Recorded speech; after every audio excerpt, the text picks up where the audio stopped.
Marwari media आप देख रहे हैं। आज है 3 जून 2026 बुधवार का दिन, हिंदू तिथि ज्येष्ठ माह की तृतीया। नजर डाल लेते हैं आज की बड़ी खबरों पर। शुरुआत कर देते हैं देश की बड़ी खबर के साथ। बहुत बड़ी खबर, मानसून 2026 को लेकर बहुत बड़ी अपडेट है। केरल में मानसून कल यानी कि 4 जून को दस्तक दे सकता है। इस दिन भारी बारिश की भविष्यवाणी भी की गई है। आमतौर पर मानसून 1 जून से शुरू होता है, लेकिन इस बार मानसून लेट हो गया है। मौसम विभाग ने कहा है कि अब कुछ ही समय में दक्षिणी पश्चिमी मानसून के दक्षिणी पश्चिमी और दक्षिणी पूर्व अरब सागर के कुछ और हिस्सों में, लक्षद्वीप, केरल और तमिलनाडु के कुछ हिस्सों में आगे बढ़ने के लिए परिस्थितियां बिल्कुल अनुकूल है। देश में मानसून के आगमन पर भारतीय मौसम विभाग के वैज्ञानिक नीता के गोपाल ने कहा है कि मानसून शुरू होने की परिस्थितियां तैयार हो गई है। इसके लिए हम 4 जून की तारीख घोषित करते हैं। 4 जून की शाम को हम अच्छी बारिश देखेंगे। बहरहाल आगे बढ़ जाते हैं। राजस्थान से बहुत बड़ी खबर। राजस्थान में नरेगा योजना का पुराना स्वरूप 30 जून के बाद बंद हो जाएगा। अगले महीने यानी कि 1 जुलाई से मनरेगा की जगह वीबीजी रामजी योजना सभी जिलों में लागू हो जाएगी। केंद्र सरकार ने नई ग्रामीण रोजगार व्यवस्था के तहत योजना को विकसित भारत गारंटी फॉर रोजगार एंड आजीविका मिशन यानी कि वीबीजी रामजी नाम दिया है। यह व्यवस्था 1 जुलाई से लागू किए जाने की घोषणा हो गई है। इसके तहत 100 दिनों के बजाय 125 दिन रोजगार उपलब्ध करवाने का प्रावधान किया गया है। बड़ी जानकारी आपको यह भी दे दूं, मौजूदा मनरेगा योजना में सिर्फ नाम ही नहीं बदलेगा, बल्कि कई सुधार और संरचनात्मक बदलाव भी होंगे। हालांकि आपको बता दूं, मनरेगा कार्ड, जॉब कार्ड वाले लाभार्थियों पर इसका कोई भी सीधा असर नहीं पड़ेगा। मीडिया रिपोर्ट्स की माने तो इस बार योजना में जल संरक्षण, टिकाऊ बुनियादी ढांचा, जलवायु अनुकूलन, आजीविका परियोजनाएं और दीर्घकालिक विकास पर ज्यादा फोकस रहेगा। इसके साथ ही जवाबदेही और पारदर्शिता के लिए बायोमेट्रिक अटेंडेंस, जियो टैगिंग, समय पर मजदूरी। नए प्रावधान के तहत सरकार आने वाले दिनों में मनरेगा मजदूरों को 3 दिन की मजदूरी देने की योजना बना रही है। यानी कि 3 दिन काम करने पर चौथे दिन श्रमिकों को उनका पैसा मिल जाएगा। आगे बढ़ेंगे। सरकार का एक और बड़ा फैसला। मुख्यमंत्री भजनलाल शर्मा के निर्देश पर राजस्थान में वाहनों के अवैध मॉडिफिकेशन, काली फिल्म, प्रेशर हॉर्न, अनाधिकृत लाल नीली बत्ती, फ्लैशर, फूटर और नियम विरुद्ध नंबर प्लेट के खिलाफ विशेष अभियान चलाया जाएगा। सरकार ने स्पष्ट किया है कि ऐसे वाहनों का उपयोग मादक पदार्थों की तस्करी और अन्य गैर कानूनी गतिविधियों में होने वाली आशंका को देखते हुए अब सख्त कार्रवाई की जाएगी। परिवहन विभाग ने वाहन स्वामियों को 3 दिन के भीतर सभी अनियमितताएं स्वयं दूर करने का अवसर दिया है। इसके बाद राज्य भर में विशेष जांच अभियान चलाकर चालान, वाहन जब्ती, लाइसेंस निलंबन तथा अन्य कानूनी कार्रवाई की जाएगी। आगे बढ़ना होगा। एक और बड़ी और काम की खबर। राजस्थान में जल्द ही करीब 25,000 सफाई कर्मियों की भर्ती होगी। सफाई कर्मी पद पर अब सीधे स्थायी नौकरी नहीं मिलेगी। इसके लिए सिलेक्ट अभ्यर्थियों को पहले 5 साल संविदा पर काम करना होगा।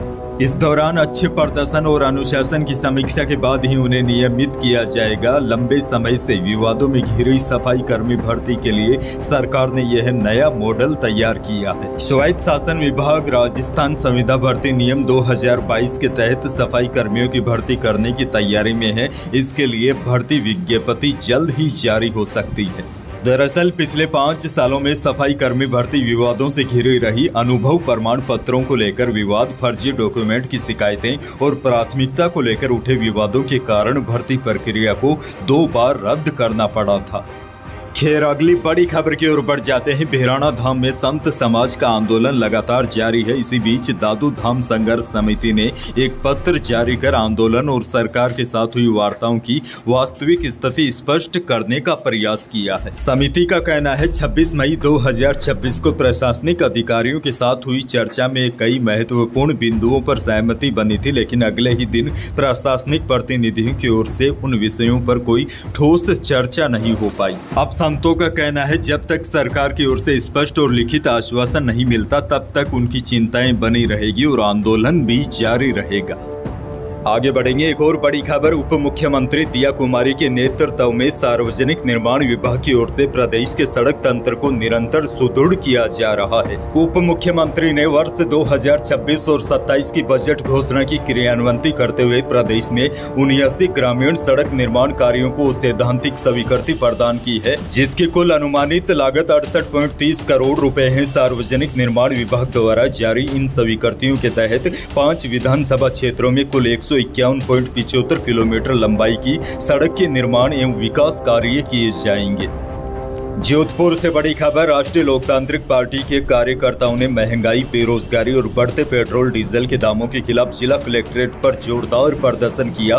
पुलिस ने प्रदर्शनकारियों को रोकने के लिए कलेक्ट्रेट के गेट बंद कर दिए तो गुस्साए कार्यकर्ता बैरिकेड्स और लोहे के गेट पर चढ़ गए और सरकार के खिलाफ जमकर नारेबाजी की। प्रदर्शन को देखते हुए भारी पुलिस जाब्ता तैनात करना पड़ा। वहीं इस दौरान नेताओं ने भाजपा सरकार पर निशाना साधते हुए कहा कि जैसलमेर में गौ के कंकाल मिलने जैसी घटनाओं के बावजूद भी सरकार ने चुप्पी साध रखी है। जैसलमेर से बड़ी खबर, जैसलमेर से उत्तराखंड गए पर्यटकों की इनोवा कार बेकाबू होकर टिहरी में 200 मीटर नीचे अलकनंदा नदी में गिर गई। हादसे में 3 लोगों की मौत हो गई।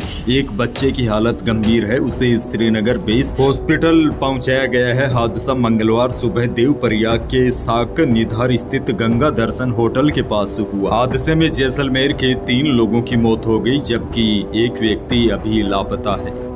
अगली बड़ी खबर की ओर बढ़ जाते हैं। पीएम मोदी और मुख्यमंत्री भजनलाल शर्मा के बीच हुई करीब 2.5 घंटे की महत्वपूर्ण बैठक के बाद राजस्थान की राजनीति में नई चर्चाओं ने जोर पकड़ लिया है। राजनीतिक गलियारों में मंत्रिमंडल विस्तार और लंबित राजनीतिक नियुक्तियों को लेकर भी अटकलें तेज हो गई है। माना जा रहा है कि आगामी निकाय और पंचायत चुनावों से पहले भाजपा सरकार और संगठन स्तर पर कुछ बड़े फैसले ले सकती है। सूत्रों के अनुसार इस बैठक में प्रदेश सरकार के कामकाज, संगठनात्मक गतिविधियों और आगामी चुनावी रणनीति पर भी चर्चा हुई है।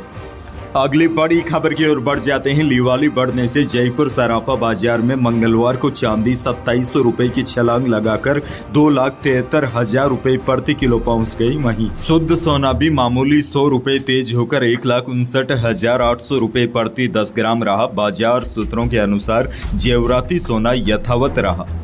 अनाज मंडियों के भाव की बात की जाए तो बीकानेर की मंडी में सरसों का भाव रहा अधिकतम 7300 रुपये, पीली सरसों बिकी अधिकतम 7800 रुपये। वहीं गवार का भाव रहा अधिकतम 5700 रुपये। इसबगोल बिकी न्यूनतम 9800 से अधिकतम 13700 रुपये। जीरा बिका 15500 से अधिकतम 17800 रुपये प्रति क्विंटल। जोधपुर में भी गवार बिका अधिकतम 5500 रुपये। इसबगोल का भाव रहा अधिकतम 13800 रुपये। वहीं जीरे का भाव रहा अधिकतम 18,800 रुपए।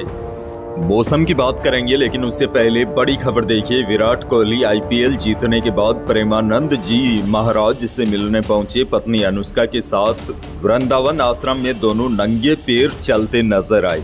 मौसम को लेकर बड़ी खबर, राजस्थान में वेस्टर्न डिस्टर्बेंस एक्टिव होने की वजह से मौसम बदल गया है। आंधी बारिश की वजह से सबसे राहत की बात यह है, गर्मी और लू से राहत मिली है। तापमान सामान्य से 5 डिग्री तक नीचे आ गए हैं। और सबसे बड़ी जानकारी तो यह है, मौसम विभाग ने आने वाले दिनों में 19 जिलों में आंधी बारिश का येलो अलर्ट जारी किया है। इस सिस्टम का असर 5 जून तक दिखाई देगा। मौसम विभाग के अनुसार आज 4 जून को दोपहर के बाद जोधपुर, बीकानेर, गंगानगर, हनुमानगढ़, चूरू, नागौर, जयपुर, दौसा, अलवर, भरतपुर, धौलपुर सहित कई जिलों में दोपहर के समय के बाद कुछ स्थानों पर आंधी के साथ धूल भरी हवाएं चलने और कुछ स्थानों पर बूंदाबांदी होने की भी संभावना है। अच्छा, बड़ी जानकारी आपको यह भी दे दूं, अमेरिकी मौसम एजेंसी ने बड़ी चेतावनी जारी की है। मॉनसून सीजन के दौरान यानी कि जून से अगस्त के बीच एल नीनो बनने की आशंका 80% बढ़ गई है। ऐसे में मॉनसून सीजन में दुनिया भर में सूखा, बाढ़, समुद्री स्थलीय हीटवेव और मौसम के खतरनाक रूप देखने को मिल सकते हैं। अंत में एक और बड़ी जानकारी, अमेरिकी राष्ट्रपति डोनाल्ड ट्रंप ने सोमवार को इजराइल के प्रधानमंत्री बेंजामिन नेतन्याहू से फोन पर बात करते हुए लेबनान में इजरायली सैन्य कार्रवाई पर कड़ी नाराजगी जताई है।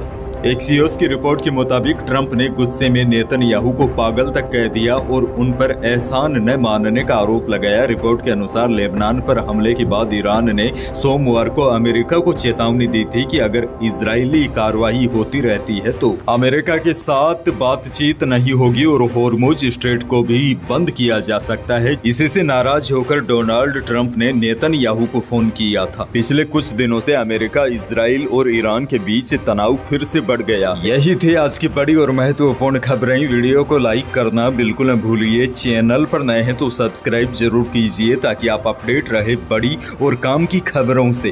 धन्यवाद।